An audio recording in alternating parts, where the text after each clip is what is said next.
Have you ever thought of the biggest celebrity monkeys? Or how about the best TV resurrections? If so, join me, Mark Rushlow, and his lovely wife, Jeanette, on Pop Culture Nickel, where we share random pop culture top 5 lists. Stay fresh at popculturenickel.podbean.com and subscribe wherever you get your podcasts. Pop-Tart Nation awaits. Just couldn't let me get the last word in, could you? Nope.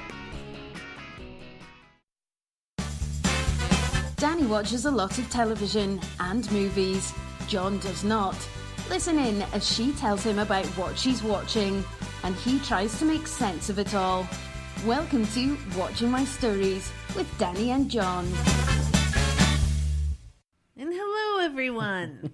Hi, everybody. Oh, no, he's giggling already. It's just, you do the same thing every time. It just cracks me up. I kind of do it on purpose now. Is it stupid? No, but people, it's the exact same every time. People probably think that's like the same sound clip or something. Yeah. Anyway, welcome to Watching My Stories. I'm Danny. And I'm John. And welcome. I already said that. Welcome again. I should have some, I don't know. You Shoulda. Whatever you're about to say, yes, you probably should. So we switched where we're recording this week. We're trying a different room. We're in the big studio today. And now it turns out that our neighbor is having some trees or something chopped down. So we tried to delay it for a bit, but there's still some saw buzzing going on. So hopefully I'll be able to get rid of it in post, but if not, then I apologize. Yeah, if you hear a chainsaw, it's actually our neighbor. There's nobody, there's no horror movie about to take place. The person in the basement. Yeah. So, with any luck anyway. Yes. Okay, so let's get started. Got All a lot right. to talk about. Okay, so this morning I went to go see the MEG. Yes. And I worked. Yeah, that's your fault. Wow. So Sure. Everyone knows, or if you haven't listened to our one podcast where we talked about our favorite movies, Jaws is my favorite movie of all time. So when there's any sort of movie with a shark in it, I must see it. And none has ever lived up to Jaws, of course. It is the best. Mm-hmm. And some are entertaining. Deep Blue Sea, I love. The Shallows, I love. Yeah, and this one had a surprise ending. Oh, so 47 meters down, you know how I talked about it last week and said how awful it was, right? Okay. Real quick. Sure. When we were talking about the Meg. That's the one with Mandy Moore. It just came out last year or whatever. Okay. They're making a sequel. There's a trailer out for it. Of course they are, because they're out of ideas. Okay. Sorry. So. I'm an old curmudgeon. Isn't that an oxymoron? I don't know. Okay.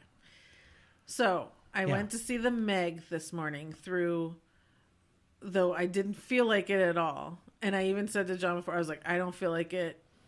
I'm going to just give too much FYI here, but I got cramps and headaches and I didn't want to. Her back was hurting. My back was hurting. I was like, I don't feel like doing this. And if this movie doesn't live up to me getting up off this couch and going, I'm going to be very angry. And you call me an old man.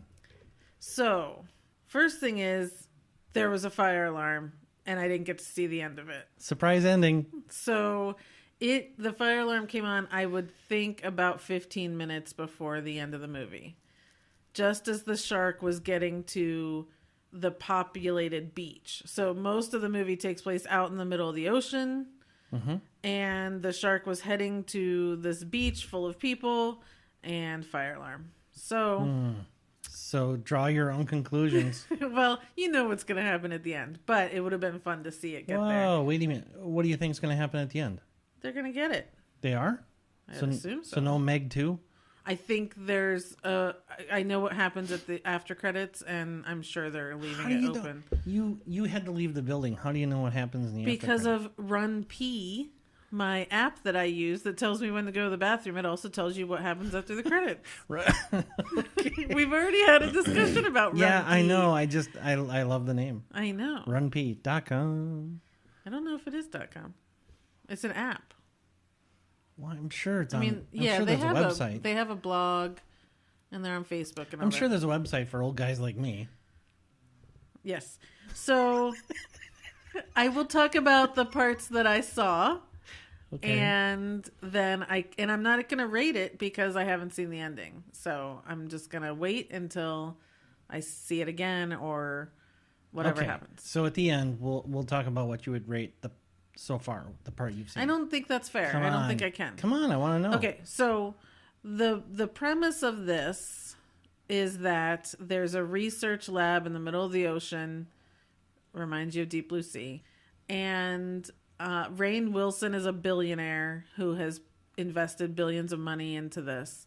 The scientists, they are above the deepest trench known to man in the ocean, and he has a theory that what they've mapped out, via sonar as the floor of the ocean there, that it's actually a gas that you can go below and there's even more. So it's a false floor. Right. Okay. So they send down their subs, and honestly, I don't remember. I want to say it's 10,000 meters down. 10,000 meters is like 32,000 feet. I have no idea, but that's like 6 miles. I feel like they were saying, 6 miles. That's what they were saying. Yeah. Yeah. I think the Marianas Trench is like 6 miles That's down. where they are. Okay. Thank you. Okay. So that's where they are. Discovery Channel at work. Yes. Thank you for watching those. Sure. So they send a sub down. The sub goes through what they think is the ocean floor, and it turns out it is a layer of gases, and they go down below, and there's this whole other ocean. Okay. So this layer of gas, they say, is keeping in, all this cold water. And so they start to explore, and there's all this life down there and all this stuff going on. And then their sub gets attacked and is rendered, it can't move. These people are now stuck 6 miles down. Immobile, I believe is the term. So enter Jason Statham. Sorry. I'm trying to keep this in check. You tell the story. We'll keep it going. Yeah. So he is a deep sea rescue diver guy. So in the opening scene, we see that he's gone down to rescue people in a submarine, and he has to make. And again, something's attacking that submarine, and he has to make a quick decision. And he ends up having to leave a couple of his friends in the sub because they have to detach and take off. So since then, he hasn't been rescuing anyone, but one of the people in the sub is his ex-wife, and the people that are in this project know him, and so they go and get him and say, you got to come and save these people. So anyway, they go down there, and in this process find the Megalodon, and they get out. And it turns out that they then realize when the sub was escaping through this gas, and when the sub that was immobile was attacked by the Meg on the bottom, like it was attacked on one of those hot water, Dawn of Creation was, the hot water things. An ocean floor vent? Yeah. So it exploded, and it punched a hole in the gas. It punched a hole through this gas, and the Meg gets through it. Basically, that's how it transfers. Because it's never happened before. Right. So that's where it all starts. Now the Meg is out, and what are they going to do?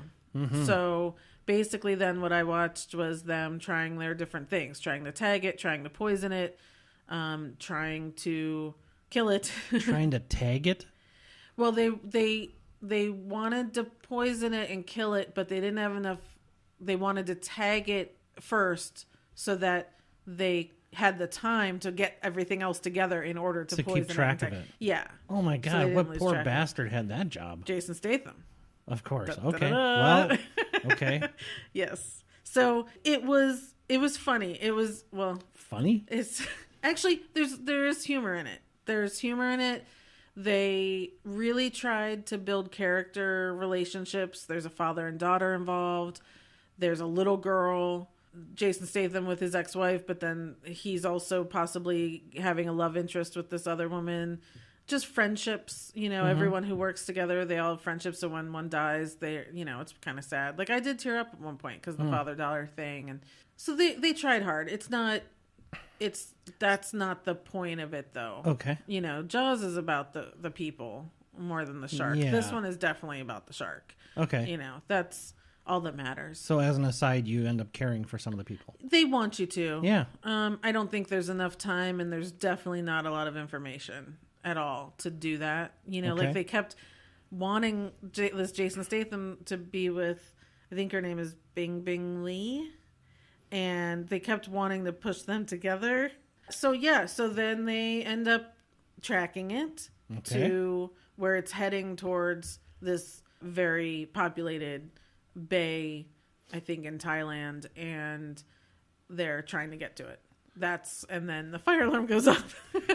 Haven't the people around water in Thailand been through enough? Well, you know. So, Okay.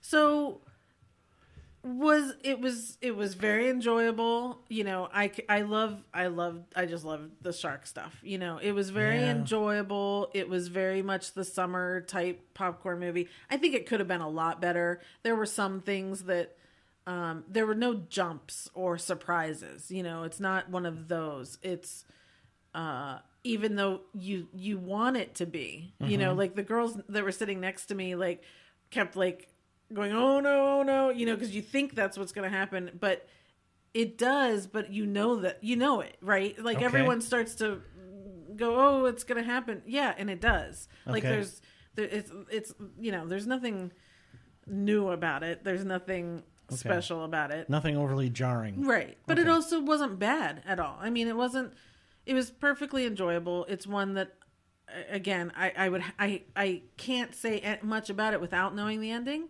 because the ending could be ridiculous. And then I'll be like, oh, no, yeah, I'm not going to watch that at all. No way. Well, and that's the other thing, too, is, you know, going back to, and yeah, it's been 40 years, but Jaws is so simple. You know, when they're on the Orca, it's a simple old boat, and it really is just these three guys and what they kind of have, a gun, a knife. You know, there's not this. The technology is kind of cool. It's very cool. It's, you know, stuff we've never seen.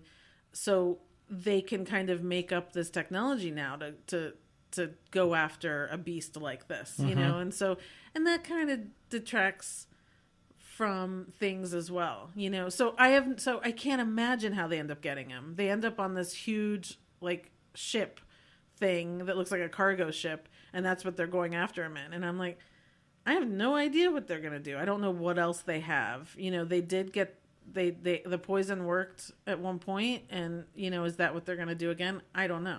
What do you mean it worked at one point? If a poison works, there should be no points after that.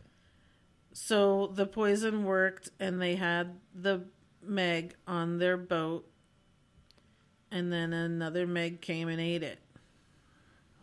Okay. Oh man. Okay. Yeah. So I got some questions. Okay. How big was the shark? 90 feet. 90 feet. Okay. Yeah, that's a big shark. Yeah. Okay. So they had a dead 90-foot shark on a boat. Yes. And an even bigger one came along. Yeah. And ate. Yeah, and capsized their boat. Well, I would hope so, because to pick a 90-foot shark, it was kind of a clean great off scene. a boat would be really spectacular. It was one of those, again, you knew it was coming, but it was, you know, I just kind of love that sort of thing when you see something like that. It's just like, oh yeah, you know, like I laughed a lot because it's that scene of, oh yeah, you know, like that sort of like excitement about it, for me at least, you know. And I want the sharks to win. So. Sort of like me watching Godzilla a couple years ago. I guess. I mean, it's completely, well, okay. So they haven't proven that there aren't actually megalodons still left, and that they haven't grown to be huge, and that they're in a false floor in the ocean. Right. If you get past all of that, it's just fun. Okay. Well, it's funny because at one point she's in a shark cage, and they're chumming, and all these sharks show up. And they're like, so how's it going down there? And she's like, oh, nothing, just these teeny tiny 8-foot sharks, you know? And it's like, yeah, when you're, you know, those are the ones that we would normally be scared of. But if you're facing a 90-foot shark, you become desensitized to a normal one. Right, exactly. So that was funny. Who was down there? The Bing Bing Lee? Yeah. Okay. Yeah. She's in it. So it was a good cast. Ruby Rose is in it.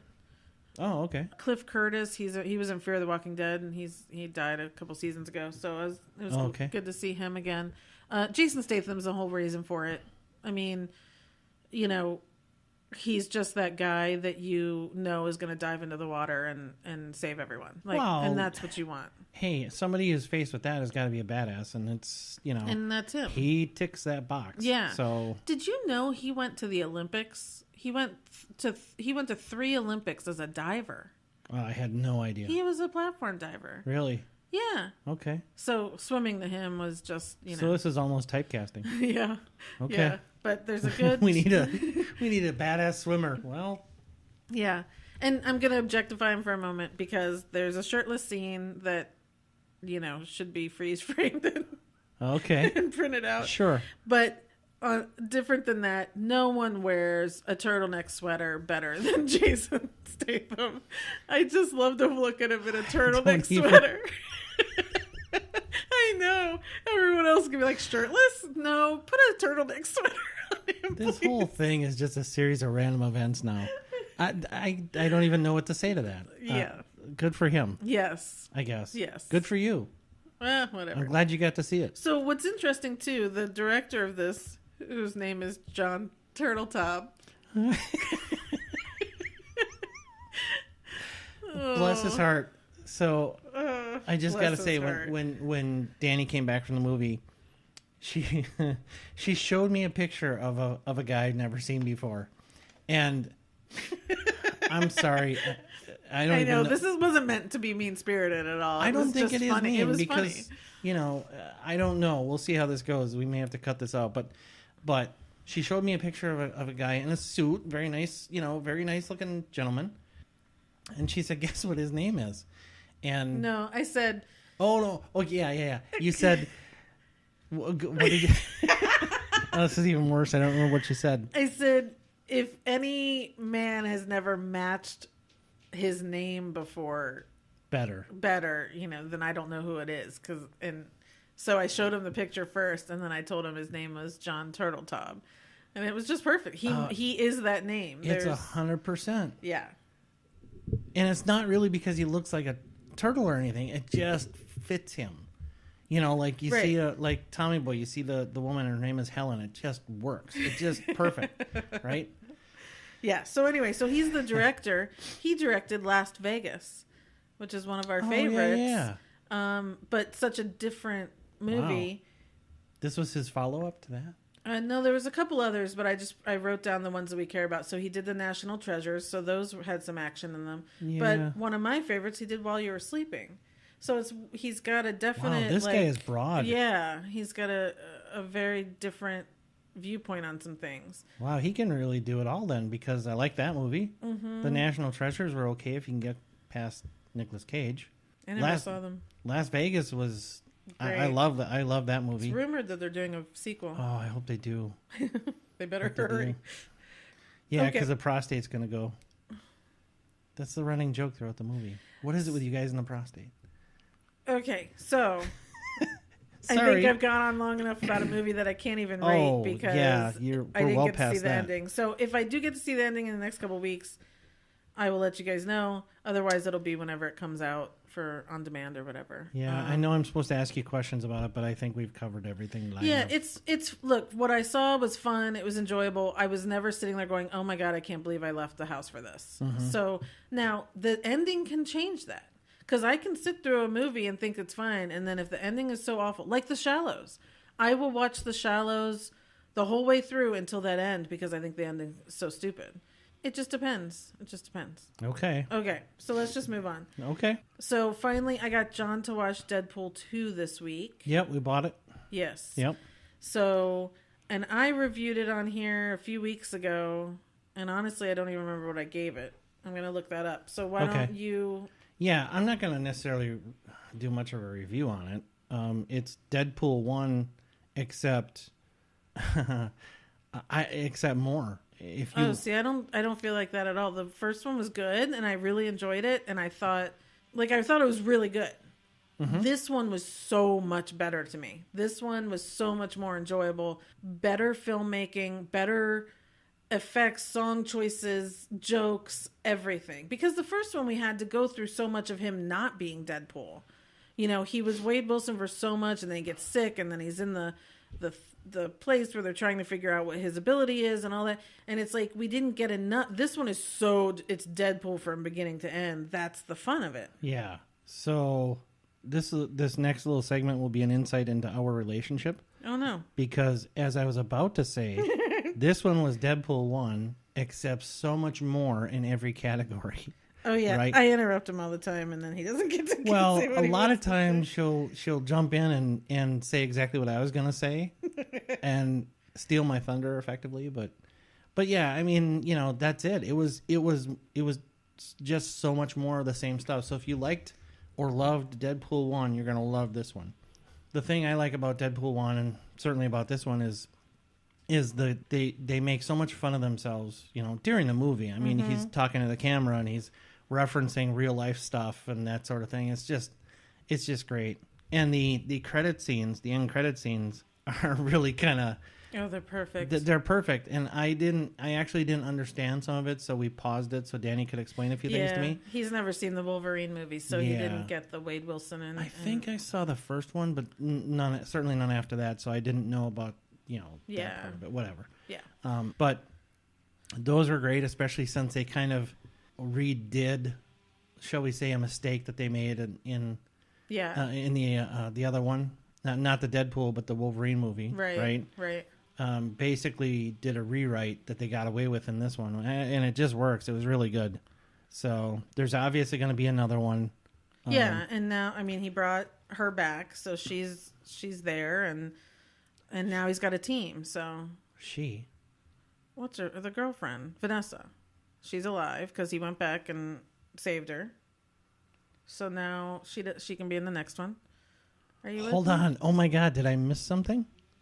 I must have missed that. The very first after credits, he went back in time and he killed the guy, so she isn't shot. Oh, I didn't realize. Okay. So here's the problem with me. And full disclosure, we watched this in 3 different days. Yeah. Right? So we watched the first part of the movie, the first 20 or 30 minutes, a couple days ago. And then watched the middle segment like the other night, and then finished it today. I didn't make the connection that guy was the first guy, the guy that killed her that he ran after. But he went back to that same scene with the cream cheese spreader knife. Yeah. I know. And he was pointing the gun, and you didn't. Okay. I didn't make that connection. Whatever. Okay, so anyway, the point is she gets to be back. He's got this team, which I love the team. Love Domino. Cable and him is too funny. If Dopinder sticks around, that'll be great. The kid, you know, we'll see. I mean, I think now there could be even more fun. I mean, it's just, here's the thing. It's a hysterical movie. I laugh through the whole thing. Mm-hmm. I also like this one when he actually did die and he went and was with Vanessa and he's no longer scarred and all that. I've seen it 3 times now. I cried all 3 times. Mm-hmm. It's so touching. Mm-hmm. But it's not just that. Everything's done perfectly. Yeah. It's not just this comedy. It's the action is insane, but it's the music they pick to play during this scene, which is something that no one else would ever pick, and it shouldn't work, but it works perfectly. It really does, and I got to give this movie kudos for one thing. I've never seen so many different people decapitated in one movie.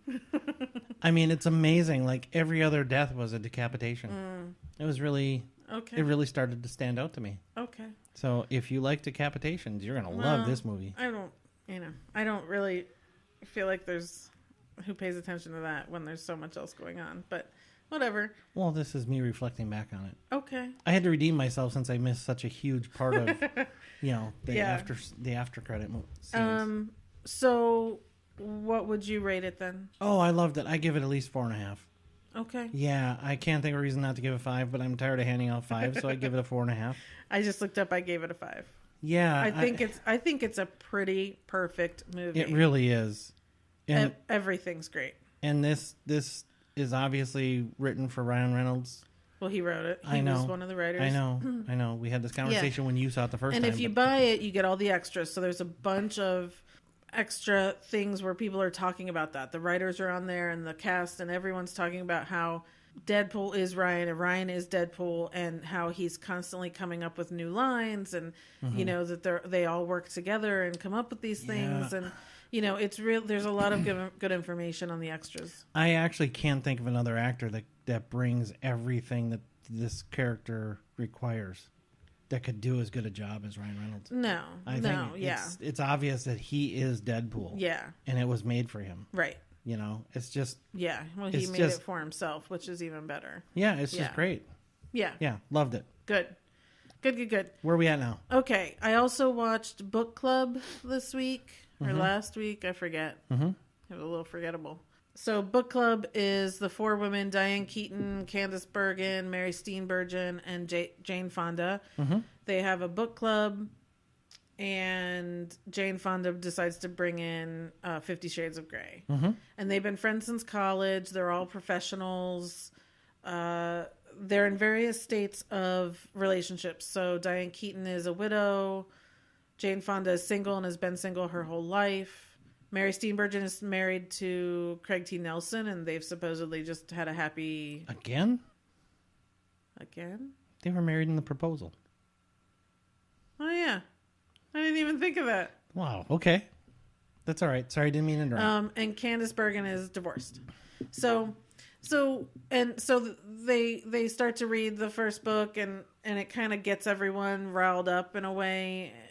Supposedly, I didn't really see that, but you know, like now Candice Bergen wants to start dating, and like one of the things is she hasn't had sex in 17 years, and now all of a sudden she thinks she's going to go online and start dating, and Mary Steenburgen wants to spice up her marriage and, you know, whatever. And so they continue on and they start to read the second book. So going into this, I thought the book was going to have a bigger part in the movie. Like I kind of thought it was going to directly tie into their lives. And really it was unnecessary. We could have just had a movie with the 4 women, and it was the trigger event, but nothing more. Right. It was really weird.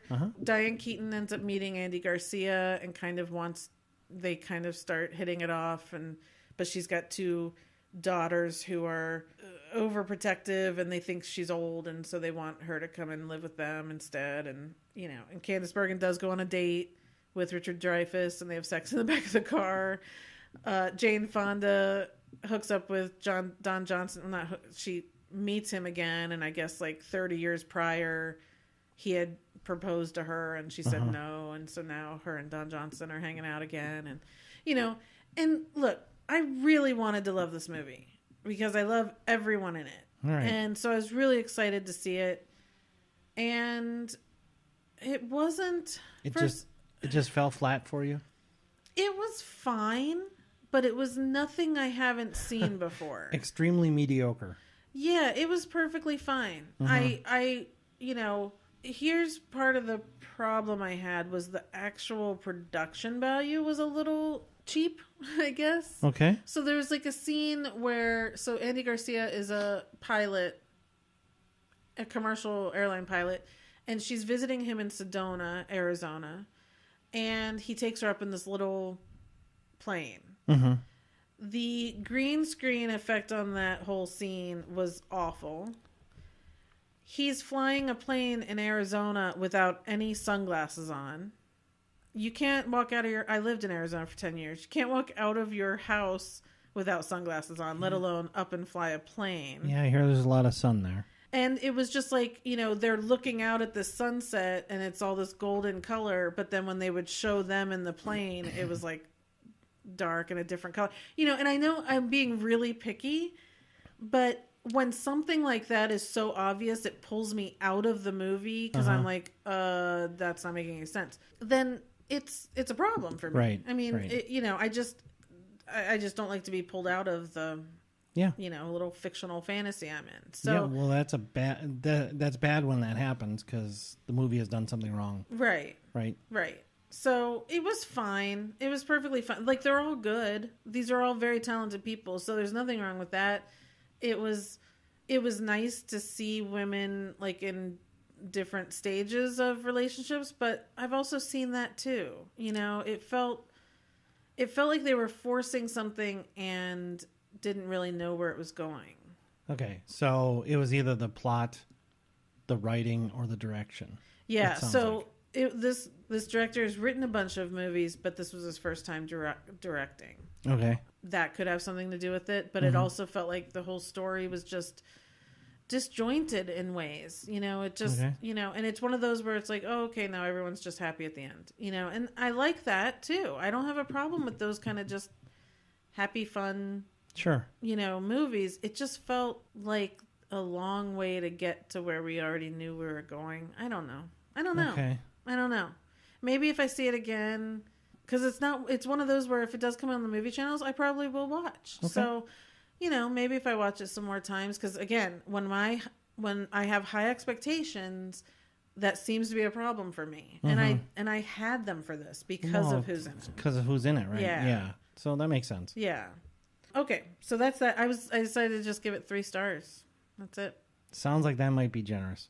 I don't know. Okay. Yeah. Okay, so the next movie is a movie that is on Netflix. It just came out on Friday, called The Guernsey Literary and Potato Peel Pie Society.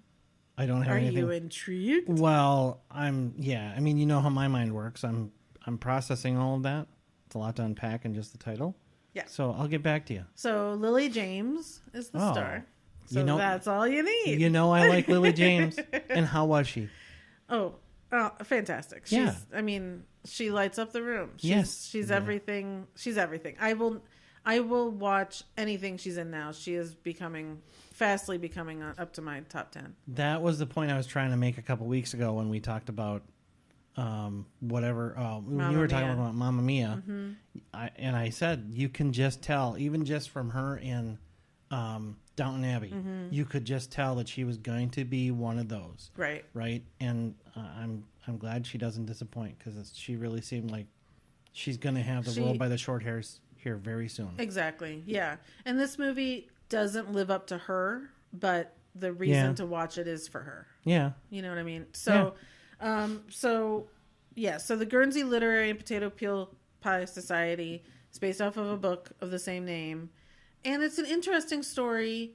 It's a fictional story, but it takes place in 1946. So it tells about Guernsey, the island of Guernsey that's in the English Channel. It tells of Guernsey's struggles during World War II. Okay. Which was very interesting.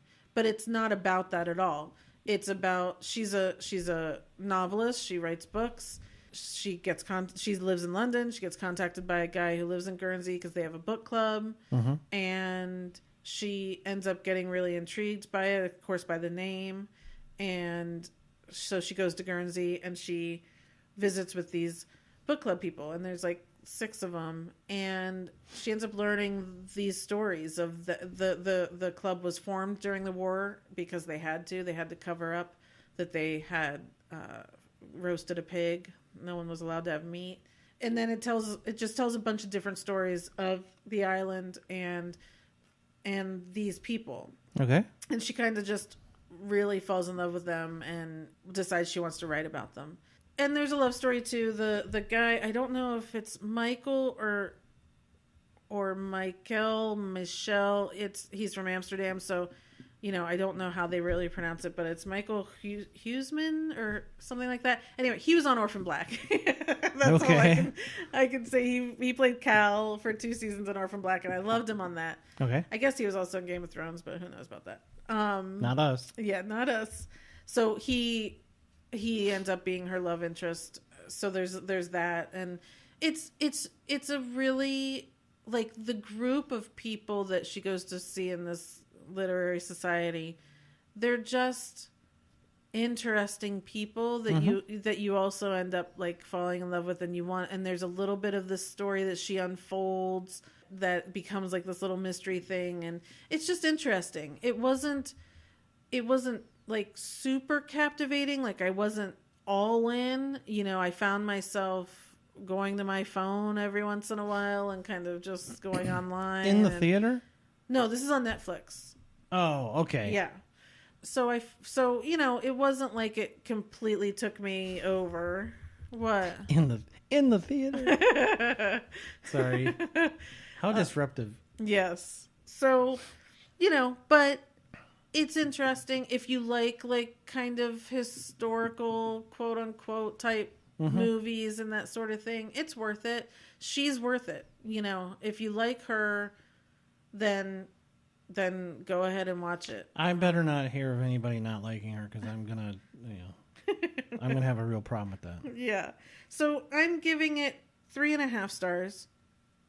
Okay. It's decent. It's fine. It just depends on what you like. And if you go on Netflix and you watch the trailer and it's not your thing, then don't do it.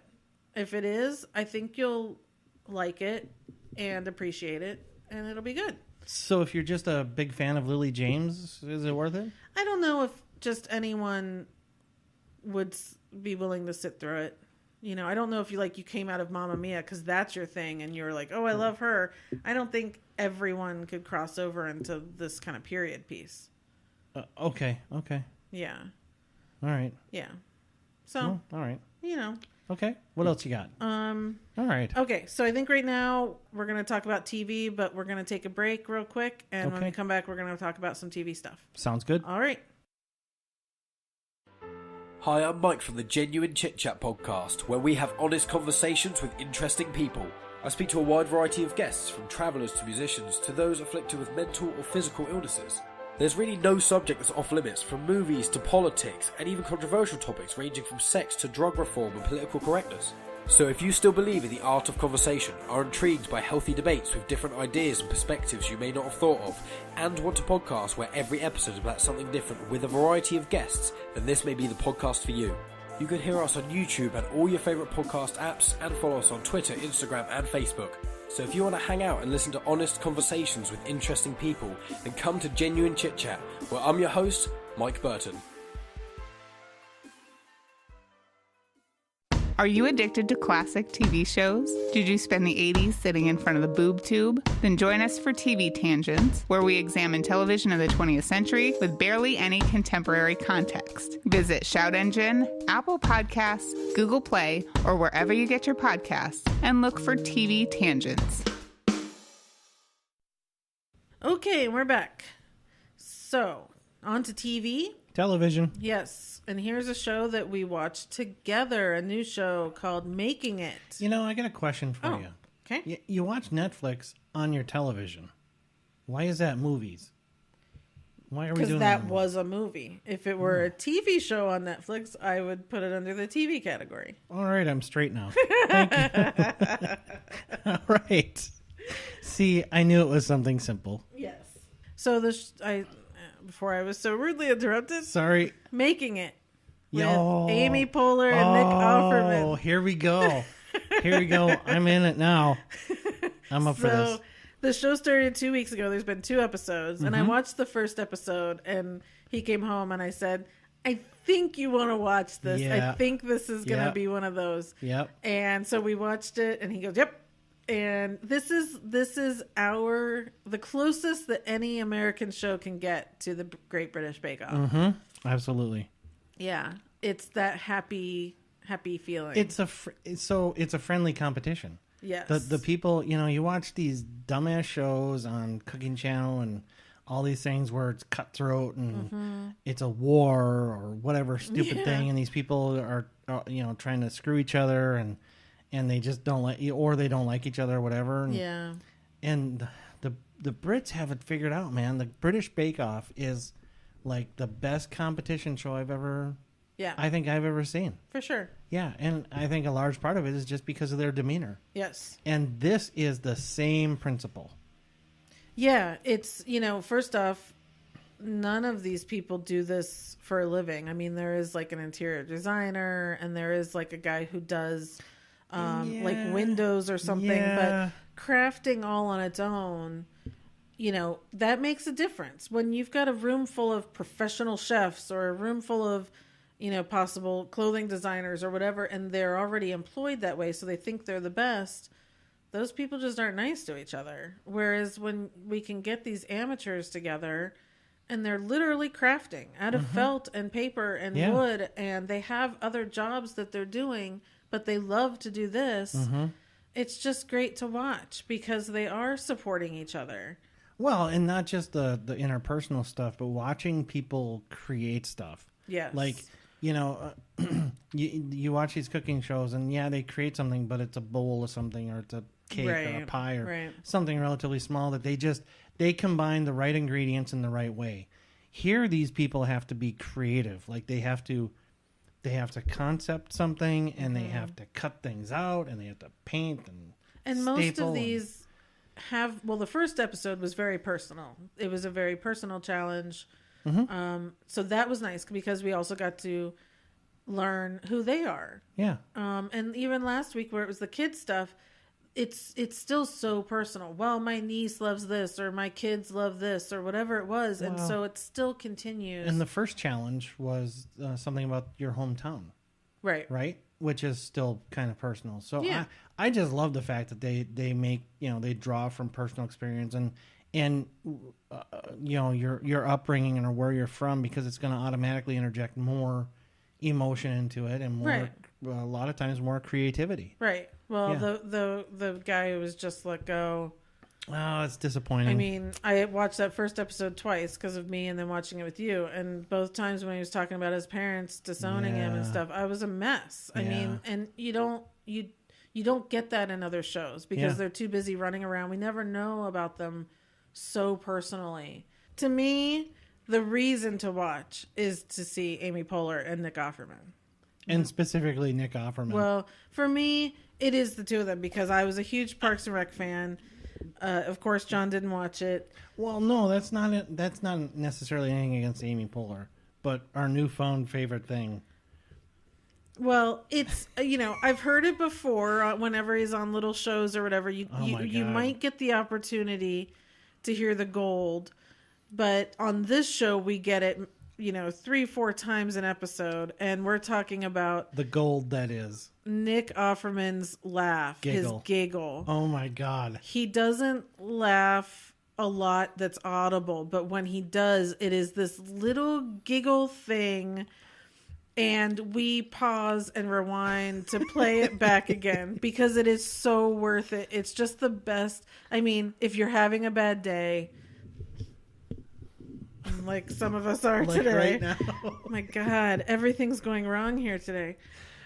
If you're having a bad day, it is so worth. It will make you cheery, and it'll make your day better. And it will put wonderful. A smile on your face. I don't care who you are. Yeah, it's wonderful. It's just funny. It's the best. So plus they, Amy and Nick know each other so well. They riff off of each other. They have jokes. They do have little pun offs that they actually do. And it brings everything together to watch these wonderful contestants who are lovely and doing what they love doing, and then tying it in with Amy and Nick who love giving these people this opportunity so much. It's so genuine and wonderful. Yeah, they're two obviously decent, really good people who are very generous. Yes. Right? Yes. So it's all around just a very, with all the crap that's going on, all the crap that's on television, it's just a really nice little break from that crap. Exactly. And it's a good family show. Watch it with your kids. They might pick up some things that they want to do for crafting. Like my sister's like, oh, it makes me want to craft again. I'm not a crafter. So I was like, no, not me. It's like me watching a cooking show, and I hate to cook. So, I've always enjoyed creative outlets. Yes. Right. And this is a really good thing for me because it gives me ideas. Yeah. All kinds of different ideas. Yeah. A lot of stuff I won't do or don't have the talent to do, but certainly appreciate what other people are able to do, and it's done in just a way that's very entertaining. Yes. To me, anyway. Right.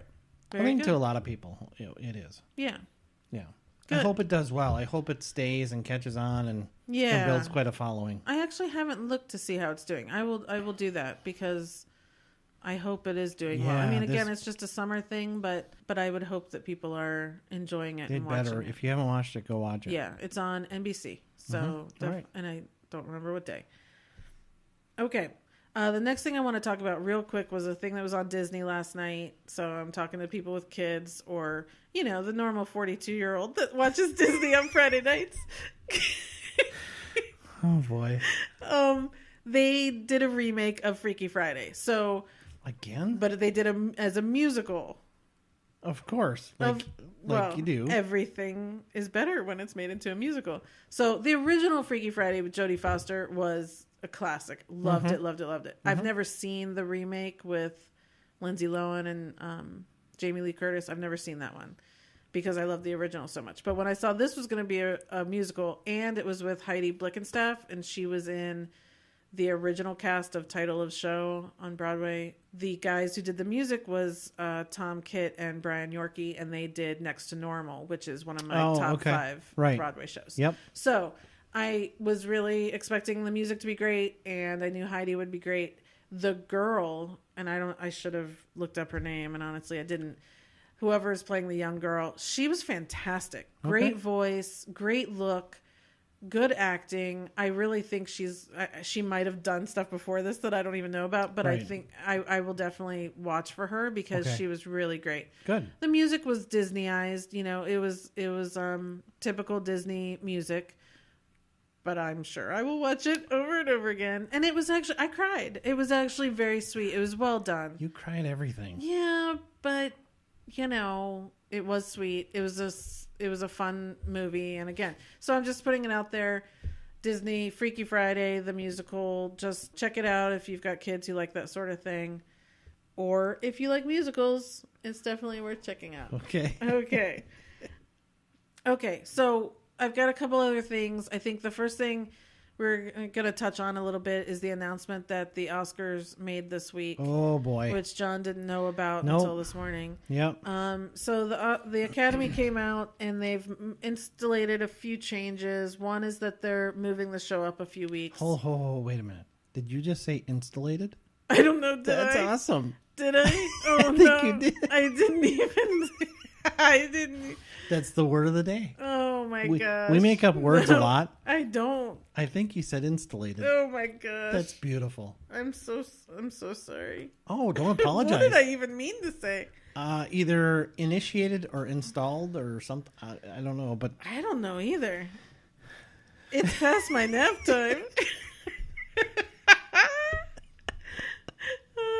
Okay, well, how do we spell installated? I don't know, but we'll figure that out later. So they initiated is probably what I meant to say. Probably. Yeah. Probably. They've initiated a few changes. One, they're going to air a few weeks earlier. Two, it's going to be a 3-hour show instead of the 4-hour plus. And because of that, they announced certain categories that will be given off camera. And all of them, of course, are below the line categories, which... What do you mean below the line? So in production accounting for Hollywood, there's a line. And the above the line costs are director, writer, actors. Okay.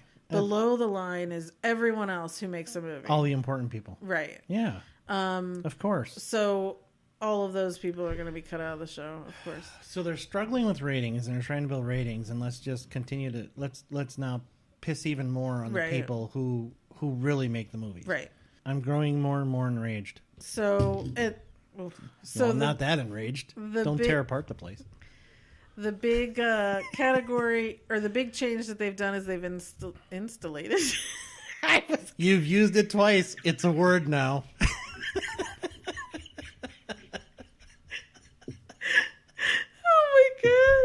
It's the heat. I don't know what it is. What do I want to say there? I don't know. There's something I want to say. I don't know what it is. Installated is not a word. You've used it twice. And you use it The problem is now we've said it so many times, I'm going to use it. Well, and it comes so naturally to you, like it just should be a word. I don't know what it is I want to say.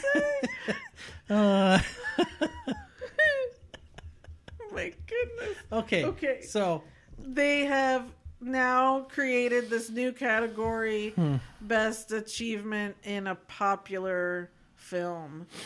Popular meaning I don't know what. They actually have not released what they mean by that. Number one.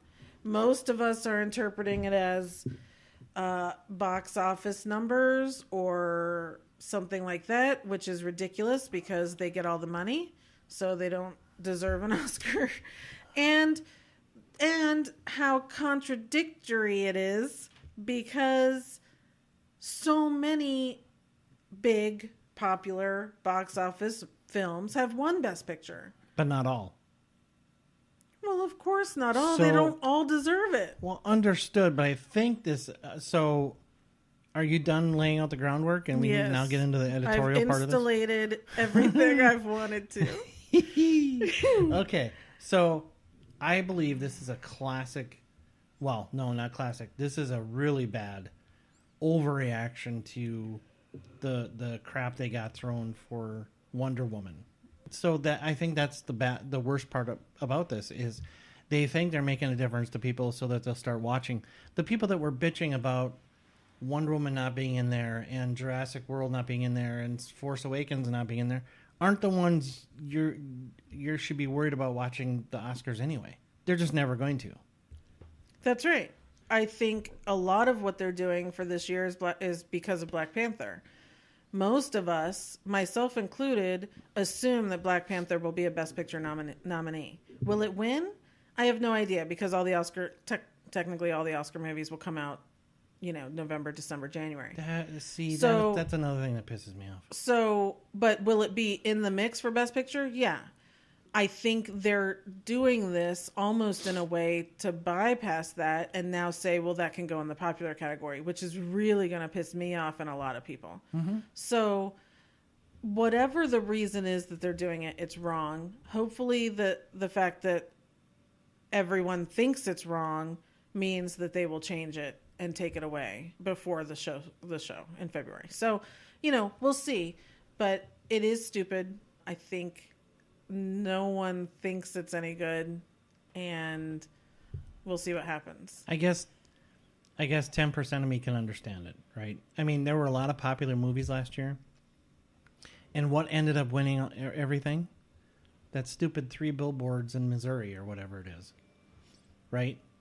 That was the big darling of the Oscars this past year. Yeah, Shape of Water won Best Picture, though, which deserved it. Oh, and that's fine, but you had this. My point is, you've got all these big popular movies, and it always ends up being this weird artistic thing or thing that people think is artistic. I don't know anybody else who liked 3 Billboards and... My parents loved it. And obviously so did most people because the actors all won. So I hate that argument though, where it's like, but everything else is more popular. No one saw that movie. That doesn't mean it should have never been made. I'm not saying that. I'm not saying that. Smaller artistic movies need to be made. Need to continue to be made. And the only way they're going to be made is with the promise of an Oscar. That's the only reason these small movies ever get made anymore. Otherwise, we're all going to be sitting through the MEG and Jurassic Worlds and superhero movies, which I enjoy all of these big movies too. But come the fall, that's what I want to do. I want to sit there and watch all these small movies and see stories about people that I never get to hear these stories. But see, you're a purist, right? You know that's the deal. I'm a casual moviegoer at best, right? I see maybe 5 movies a year. And the thing that routinely pisses me off, and I don't have any stake in it whatsoever, but they'll say, opening this Friday, an Oscar nominee or whatever. Mm-hmm. How can it possibly be talked about for being in an Oscar conversation if it's not even released yet? Right? So this is... I don't understand. You just confused me. No, you have these movies that come out in November and December or whenever it is, right? Mm-hmm. That are put out there during that time, I guess, because they're projected to be Oscar nominees, mm-hmm. right? And they'll say that right in the advertisement, and the movie's not even out yet. So you're completely confusing me. They aren't going to call themselves an Oscar nominated movie. I'm not saying they're saying they're Oscar nominated, but you see the snippets from the people who have reviewed it saying you'll see this again at Oscar time or that sort of thing. Right? So they're already, so my point is, don't roll your eyes at me. Don't roll your eyes at me. The point is that there's already an insider thing right there. Right? It's not even out yet for the average moviegoer to go see it and say, wow, that's a good movie that should get an Oscar nomination or that sort of thing. So there's already an insider thing going on because it's being advertised. You mean like a critic who says... Yes.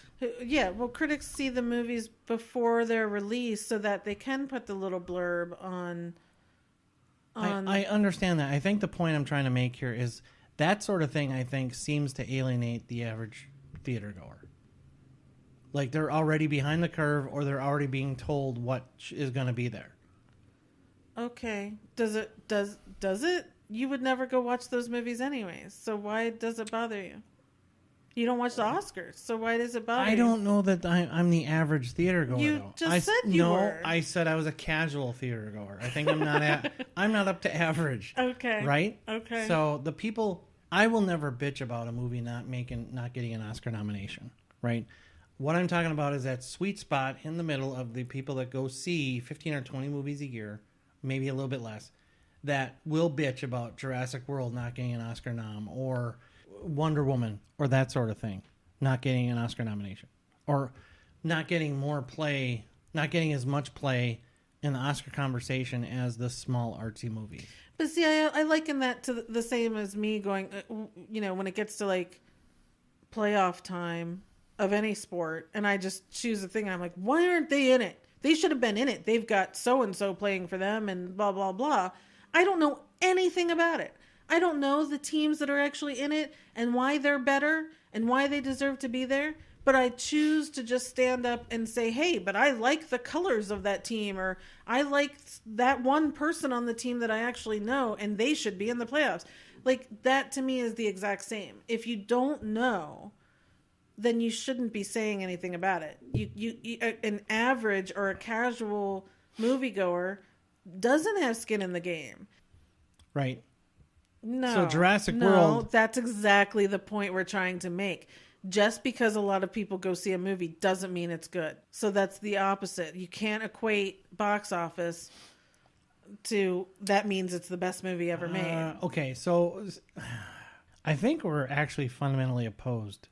But I'm going to continue this for a second, just because, and understand that this is just a very difficult topic because it's very subjective. I think that, damn it, now I forgot what I was going to say.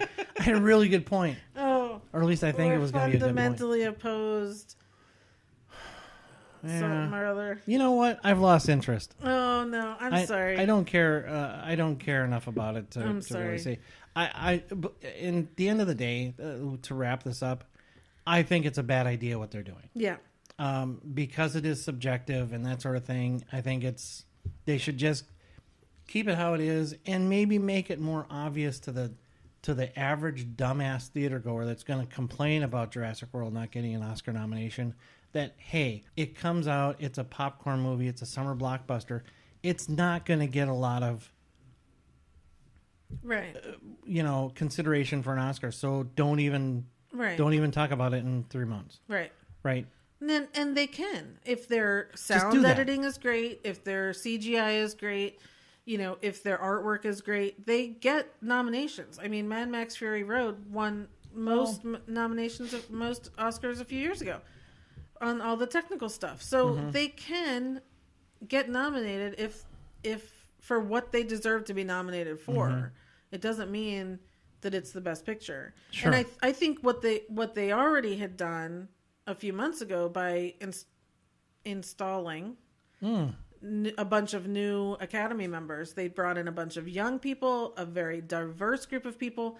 That's the step that had to happen, because by having a fully rounded out Academy, you're going to get different viewpoints now. We're going to get a good kind of full, robust better academy, cross-section. yeah, that's going to choose a bunch of different projects that maybe will include some of the most popular. The Academy always has very popular movies in there. People just forget that. But I think that was really what they needed to do, and they did it. And I think if we continue that every year and we have a good cross-section of Academy members who are going to be picking out really good projects, then that's where we're going to see the changes reflected in who's nominated. Okay. Sorry that took so long. Yeah, I'm sorry about that, everyone. So I just wanted to quickly hit on the TV shows I'm loving right now. I'm not going to get into them. I'm just going to say them. You have 1 minute. I don't know. I'm just trying to help. Fine, take as long as you want. I don't care. I talked about The Sinner last week, that it had started. It's on its second episode. It's fantastic. Watch it. Castle Rock on Hulu is still so crazy intriguing. I have no clue what's happening. It's so good. You love it, but you don't even know why. No, I know why. It's because I don't know what's happening. It hasn't given anything away. Okay. So I really love it. Check it out. All right. The Affair, we only have 2 more episodes left, and then the show is over forever. Wow. Huge thing happened last week, and hopefully these next 2 weeks we're going to find out exactly what happened and contributed to that. Okay.